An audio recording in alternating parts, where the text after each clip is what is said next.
នៅរសៀលថ្ងៃទី17ខែកញ្ញាឆ្នាំ2025នេះចាប់ពីវេលាម៉ោង 3:44 នាទីកងទ័ពថៃប្រដាប់ដោយអាវុធនិងសមត្ថកិច្ចនគរបាលបង្ក្រាបបាតកម្មថៃដែលប្រដាប់ដោយដំបងនិងខែលព្រមទាំងឧបករណ៍ផ្សេងៗទៀតបានចូលមករាយបន្លាលុះសារជាថ្មីទៀតនៅក្នុងភូមិសាស្ត្រភូមិព្រៃច័ន្ទឃុំអូ3ជាន់ស្រុកអូជ្រៅខេត្តបន្ទាយមានជ័យដើម្បីពាត់យកដីដែលប្រជាពលរដ្ឋខ្មែរបានរស់នៅនិងអាស្រ័យផលជាយូរមកហើយប៉ុន្តែប្រជាពលរដ្ឋដែលនៅទីនោះបានចេញមករារាំងដើម្បីការពារដីរបស់ខ្លួននិងបានរើបន្លាលុះទាំងនោះចេញវិញ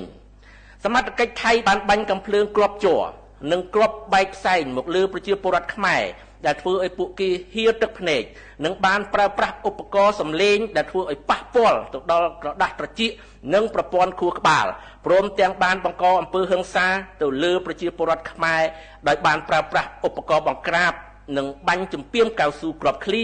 ដែលបណ្ដាលឲ្យប្រជាពលរដ្ឋនិងព្រះសង្ឃចំនួនយ៉ាងតិចក៏24អង្គនាក់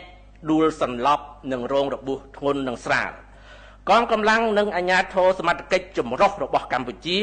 ដែលមិនប្រដាប់ដោយអាវុធហើយដែលកំពុងតែឈរជើងប្រចាំនៅក្នុងតំបន់នោះក៏មានវត្តមាននៅក្នុងហេតុការណ៍នោះផងដែរដើម្បីការពារសុវត្ថិភាពជូនបងប្អូនប្រជាពលរដ្ឋ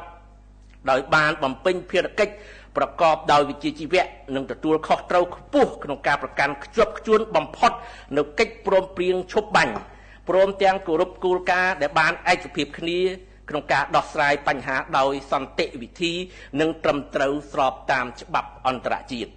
សមត្ថកិច្ចនិងអាជ្ញាធរខេត្តបន្ទាយមានជ័យបានជួយសង្គ្រោះបងប្អូនប្រជាពលរដ្ឋនិងព្រះសង្ឃដែលបានរងរបួសនិងបានបញ្ជូនរថយន្តសង្គ្រោះបន្ទាន់ដើម្បីដឹកអ្នករងរបួសធ្ងន់ទៅកាន់មន្ទីរពេទ្យអ្នកនាំពាក្យរាជរដ្ឋាភិបាលកម្ពុជាសូមកោតទោសចំពោះអំពើហិង្សារបស់សមត្ថកិច្ចថៃមកលើប្រជាពលរដ្ឋនិងព្រះសង្ឃខ្មែរព្រមទាំងអំពាវនាវឲ្យអាជ្ញាធរថៃបញ្ឈប់ទង្វើរំលោភបំពាននិងអំពើហិង្សាទាំងអស់នេះជាបន្ទាន់និងទាមទារឲ្យភាគីថៃគោរពកិច្ចព្រមព្រៀងឈប់បាញ់គោរពស្មារតីនៃកិច្ចប្រជុំ GBC និង RBC អនុសារណៈនៃការយោគយល់ត្រង់ចំណុច2មាត្រា4នៃ MOU ឆ្នាំ2000និងគោលការណ៍សិទ្ធិមនុស្សនិងច្បាប់អន្តរជាតិជាធរមានអ្នកនាំពាក្យរាជរដ្ឋាភិបាលកម្ពុជាសូមបញ្ជាក់សារជាថ្មីម្ដងទៀតថារាជរដ្ឋាភិបាលកម្ពុជាដឹកនាំដោយសម្ដេចមហាបវរធិបតីហ៊ុនម៉ាណែតនាយករដ្ឋមន្ត្រីនៃប្រជាណាចក្រកម្ពុជា